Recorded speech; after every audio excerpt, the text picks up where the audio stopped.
Hi, it's Steve with Mesa Properties with the tenant tip of the day on leaky toilets. And there's 3 things you need to check for if you think you have a leaky toilet. Let me show you what those are. First is the water supply. So usually on the left side of the toilet, you're gonna see a water supply line. And a quick way to tell is to just take a piece of toilet paper and wrap it around the base here, wrap it here, and then see up at the top. And if it comes back damp at all, then you've got a leak. This toilet paper is dry, so I'm okay there.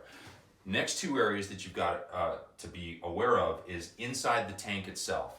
You may have a flapper that's leaking and you may have a top-off valve that is set too high. Both of those things you can adjust yourself and save the cost of a service call. So let me show you how to get through those. First of all, you just pop off the lid.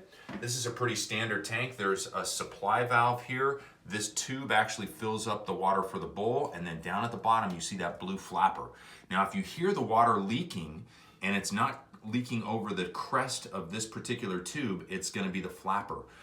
Best thing to do is just look at the back side of the flapper and go ahead and wipe it off, make sure that it has a good seal. And if you leave this tank off, the lid off like this, and listen and you still hear water leaking, it's probably coming from the flapper and you need to try and get that to stop. If you can't get that figured out, just call us and we'll get that taken care of. The next issue is going to be if your top-off valve is set too high. And this water, as you can see, is set right up to the rim. So if it goes any higher, and if I just push this down, to prevent the bowl from overfilling, the water flows out and goes down into the tube.